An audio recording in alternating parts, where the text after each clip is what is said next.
Hi, Miriam. Welcome. This is a section we're talking about is community engagement, and I thought you were the perfect person to talk to. Can I introduce Miriam Simpson of Sweet Homes London? I think the first question really is, could you tell people about your business? Well, yeah, Sweet Homes London, I started as, well, I'm a property agent, essentially. Originally, when I started, I wanted to refurb people's homes. I wanted to make them more homely, if you like. So when I first started the biz, and also for lettings, but I had probably been out of like lettings for, I think at that point, maybe 7 or 8 years. So the market had changed quite a bit. So when I initially started, I wasn't making as much money as I'd like to. I wasn't really getting many clients on, so it was really difficult. But as I, went more and more into property, I discovered some different kind of strategies, some new techniques that people were using to make money. And eventually I came across something called rent to rent or guaranteed rent, which is essentially a strategy that you can use to take control of a property and make money from that property. But yeah, so it took me a little while to start, but I was obviously, that was, I can't remember, 2018. 2018, you launched it. 2018, yeah. Yeah. Yeah, so incorporate. Yeah, the beginning of You launched it in April, and actually it brings me on to sort of the first question. Is one of the things that we try and say to people, it's really good to be looking for me to be looking who might be able to support. And we often look at saying, well, maybe friends and families can be doing that. But that can actually bring certain problems if your friends and families aren't always on the same message as you. Can you tell people a little bit about your experience there? Well, I did try and bring, I've had quite a few different experiences with friends and family. And as much as they may mean well, and as much as, it might seem like a good idea at the time. And I'm not saying that yes, some friends and family support is important. I think for motivation for yourself as a business owner or as a company director, it is important to have family to stay motivated. But now, learning, through the experience that I've had, I would probably want to avoid involving friends and family as much as I did before, because personal relationship just doesn't always work out. People either, from my experience, I've had a lot of jealousy. Probably I've had a lot of kind of, mainly from family, concern or a lot of cautiousness or worry about the risk that I'm taking, as in they were more scared of going into the business than I was. And I think if I had listened to some of the advice of some of my family, I literally probably wouldn't have a business at all, because it is a scary thing to do, to start a business. It is a considerable task to take on, and it doesn't always work out. But that doesn't mean that you shouldn't try. That doesn't mean that you shouldn't pursue what you want to do. So yeah, I've always thought the beauty for the relationship between ourselves is the fact that I can sometimes be a sounding board. I sometimes can be your critic, and sometimes I can be a person who would be the devil's advocate with you. But I think one of the beauties is the fact is that I think if you're going to help someone, you've got to actually let the person who's the entrepreneur realize their own risk, not walk them into a risk, but make them realize that. And I think that's the difficulty. And I think you don't always have to be professional, but you need to allow the person to voice their views so that they can make the business grow. Would you agree with that? Yeah, definitely. I think you've been good, really good with me. But I think it's definitely an idea you can definitely discuss the risk, explore the risk even, and this is where I guess because you can take calculated risks as well. Calculated risks, some risks are more worth taking than other risks. What is the benefit if this risk works out? What are the negatives if this risk doesn't work out? What are are there legal implications, which there are often in property? There are legal implications. What are the financial implications? All of these things, you can explore, but you're right. Ultimately, it is the business owner's decision to make, or the entrepreneur's decision to make, as to whether I do or do not take that risk. And I think from my point of view is we have a thing where we look at trying to sort of define the gaps, and it's much more complicated than if you're just sort of supporting someone into a job, because the gaps sometimes aren't always obvious, and it takes a while. I remember once you said to me, we had a conversation, I think it was in the town hall, where in a way you actually wanted me to be, you described it almost like a professional nag, the person who was actually going to, you were the person who was actually, I was the person who was going to tell you, make sure you do this, make sure you get this. And that was because of your disability. Sometimes your memory, you forget things, and that's important. So I think it's important that I know those gaps and how can I help, and has that helped in the past? Yeah, it definitely has helped in the past. It definitely still even helped me now. I think you even suggested technology, like suggesting Alexa, who I can speak to manage my diary, although I still forget sometimes. But yeah, different technological supports, different techniques that I can use to try and, combat the difficulties, because, my condition is never going to go away. There's no cure, but neither is the business. I'm not trying to I can't get rid of the condition, so I just have to find different ways of working to deal with it. But even when you said about communicating that to some of my business associates and my clients, so in order to set an expectation to say that I'm not being unprofessional if I forget something, I'm not being unprofessional if I don't get things exactly right, or if I've misunderstood something, this is the reason. Because for a long time I thought I don't want them to question my ability, or to question my the integrity of my company. I think that's sometimes useful if you've got a support person. You can say, and you can be 100% honest with me, where sometimes you might not be able to do that actually in the business world. And I think that is something that is, I'd imagine, quite valuable, just being to be you, to be able to be you when you're talking to me, and knowing that I'm not going to turn around to any of your people, your colleagues or anyone else, and tell them about that. It's something that you can talk through with me, which I'm sure, to me, I think should be of an advantage. But I'm not the recipient of that. No, it is definitely, because I think for a little while I thought, oh, gosh, everything was in my own head, and I spent so long trying to, or even now sometimes I still, to a certain degree, I can't let everyone know about my condition. I can't always lead with that. Definitely, it's not always appropriate. But I still, it has been really good to be able to come back to you and discuss different things, because otherwise I've just got this stuff going round and round in my head. I'm getting stressed out. Or at one point I think I was just getting stressed out and making the same mistakes. And, it can be it can grind you down. It can be quite demeaning after a while, and I started even second guessing myself, saying, am I good enough to do this? Should I, I'm disabled, inverted commas. Why would I even bother to start a business if I'm disabled? I remember having that conversation of saying that there won't be a chief executive in the country that will not sometimes doubt themselves and say, why am I here?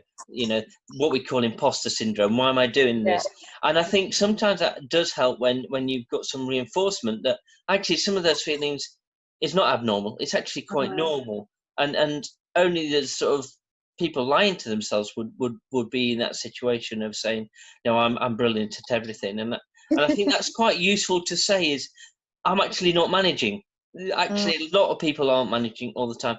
I think that sort of brings me on to that area of what I call the support. There's two sides of the support. If for my side, there's a support for your business, and I'm going to go back to when you actually launched your business.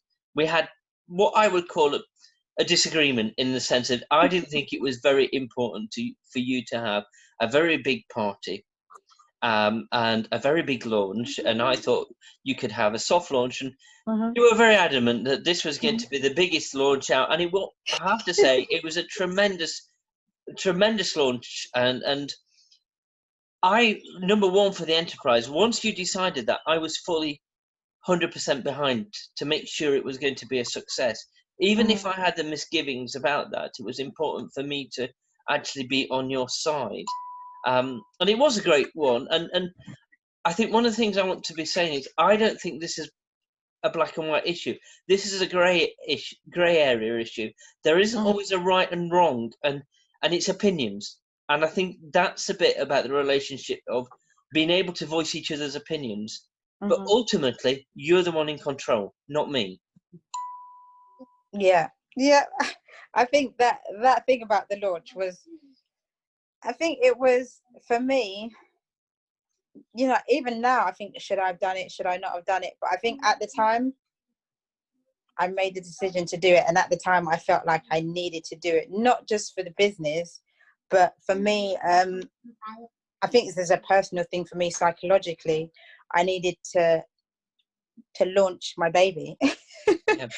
And I think generally in life, and even like in the fact, whenever anybody has a child, you christen the baby, there's a big party, and you're kind of giving this child, but this kind of grand welcoming.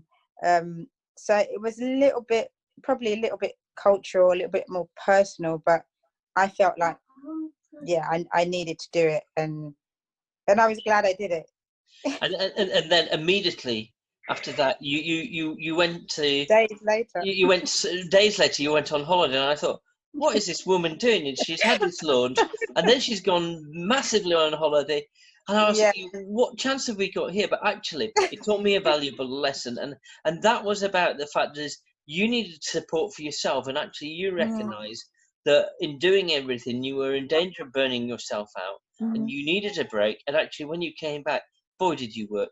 You actually made up for it. But again, it was that lesson for me is, yes, entrepreneurs do things in a different way. They're wired differently, but we've got to actually work on how we're actually going to support that. Yeah. No, I think, again, I thought that I was going a bit crazy at the time. I thought, gosh, I think I did the launch on the Wednesday, and I flew out on the Friday, and everybody thought that I was going crazy, my family too, and but I was so stressed out at the time. I felt like if I don't fly away, I'm going to end up, literally, I'm going to end up going crazy. I just needed to clear my head, and just clear my head so that I was able to pursue the business, so that I was able to continue to work and really focus, because my head was not, but my mental health, I felt like at the time, was in jeopardy. And and I think that it's important to realise everyone is wired differently. One thing I have realised is working with all these entrepreneurs, is all of you work in very, very different ways, but there's not one way of working. And I think that's the beauty of this, is entrepreneurs are different for a reason. They see sometimes they realise there's a need for something, and you were very much like that. I sort of want to go on about that, because your business when you started was really described as almost like a bespoke property business, and it was semi-going. It was sort of slow. You were building up the contacts, but it wasn't as good as you want. And then you came back, and you turned around to me and you said to me, I think I'm going to do something really different, and it's called rent to rent. And I had zero idea what rent to rent was. I wasn't even sure how moral this was, but actually, and I realised actually it's really very okay, and it's something Yeah. that is very normal in the property market. But it was that type of sort of, again, it's how am I going to proactively support something I'd never heard of? But it's also how is that going to work? And you know, can you talk through your process about how you got to that rent to rent? I mean, obviously, networking in property or in business in general, I guess you have to network. And I had come across the strategy through networking, and because I was still trying to learn.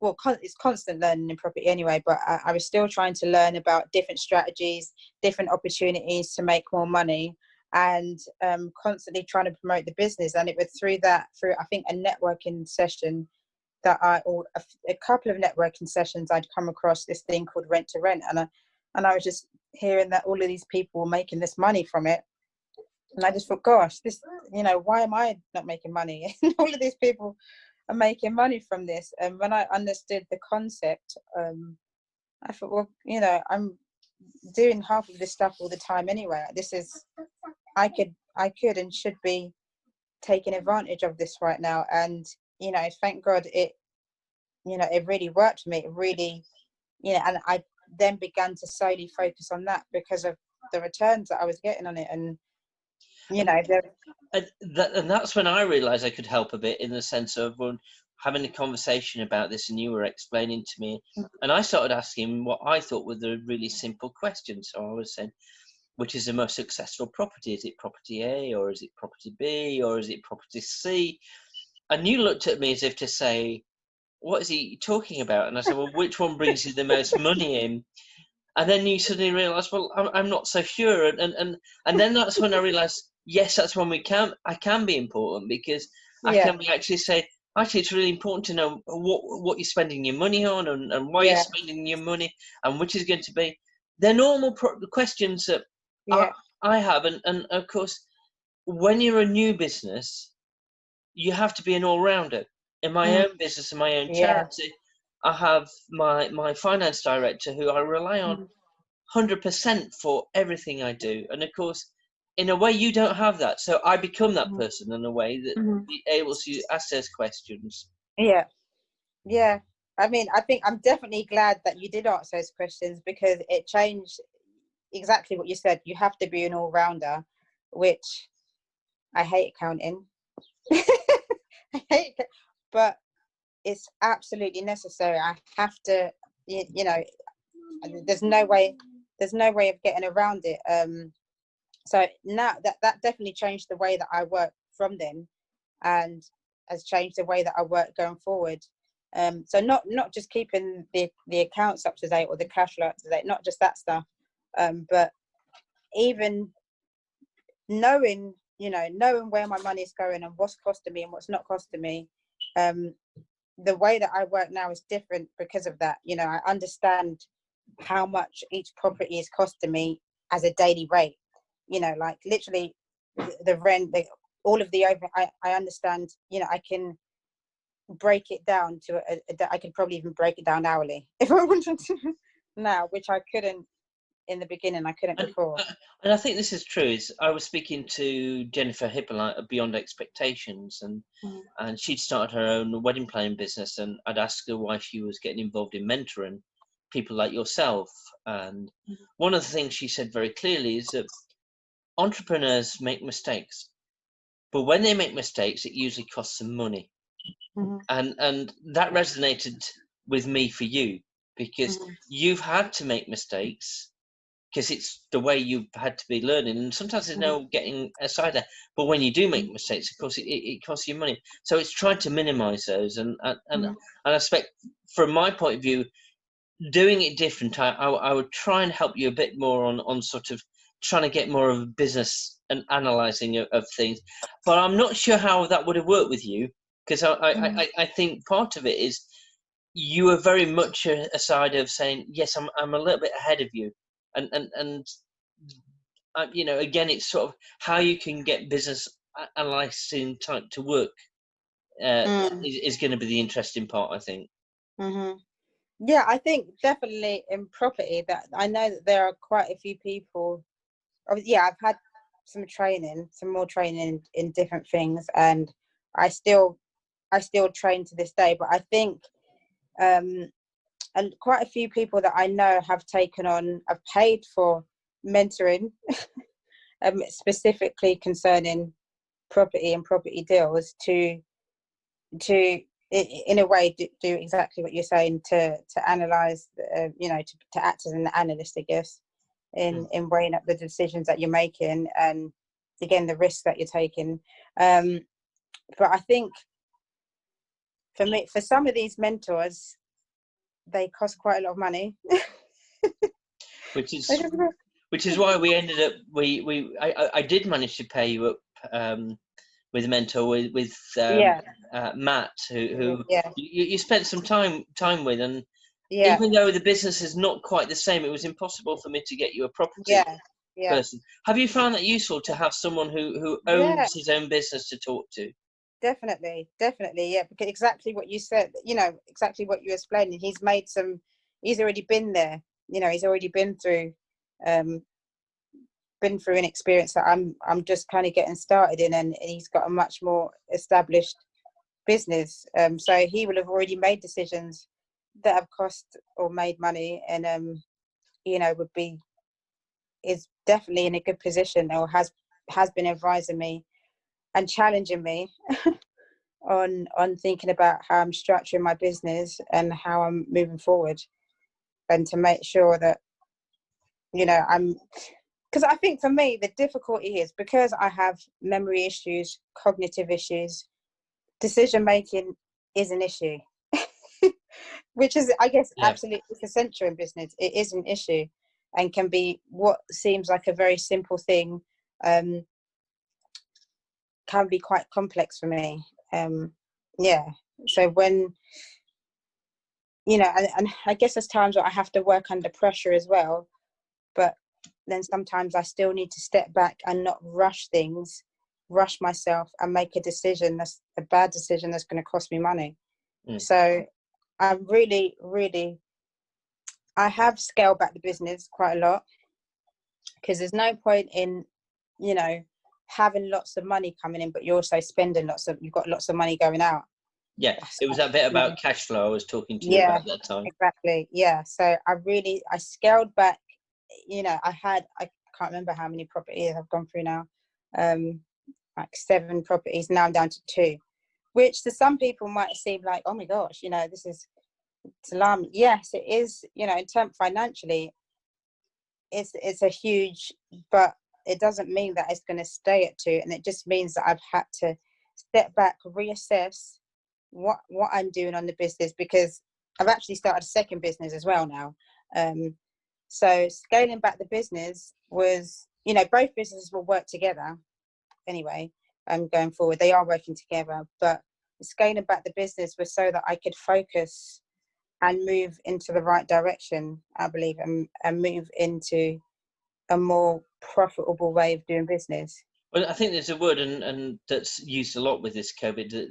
The businesses that will succeed are the ones that can pivot, the ones that can change directions a bit. And it's Yeah. sort of, I'm very against sort of too much management speak, but you've got to be flexible. The one thing I've learned in just running a charity is that if I'm not flexible, it's impossible. But I must keep my basic values and my basic support. And I think that's the thing that has always got me with you is your basic values. Once you explain rent to rent was, no, this is not a cheap thing for people. Actually, people get a really good property when they're with me. Then actually your values have remained constant. That actually your property company is about giving a good experience to both the person who you're renting from to actually make the property, but also to the people who are renting your property. It's a bit better than any other place, and that's so important. Is your values shine through? Yeah, it's definitely important to me that my beliefs are, and that people hate when I say this, or definitely my family hate, but that I want to give a good service to both my tenants and my landlords. I want to make sure that that you know, we have a good reputation, a strong reputation, and that, you know, people's, because I believe in home as like a base. I believe in home even as like a kind of foundation for your mental health, or, you know, even if you want to refer to it as refer to it as like as in Maslow's hierarchy of needs. It's one of the basic needs is like your home, like the roof over your head, and I believe that your home kind of helps you to sets you in good stead to be able to deal with the rest of the madness that's going on in the world. You know, it's tough enough on a day-to-day outside, without, you know, your home is kind of your refuge and your foundation that allows you to be able to deal with stuff outside. So that is, you know, the heart of the business is to make sure, it's kind of like home is where your heart is, so that yeah, so it should be I think your values, to me, values in business is important, and it is something that is important to me, and I recognize it was important to you, and it was something that whenever we were having the conversations, I would always bring it back to, is that part of that values that that you believe in, and because I think it is important to you, is that it's not just about being in business, it's actually making a difference is actually an important aspect for you. Yeah, definitely, because I know what it's like to not have a home.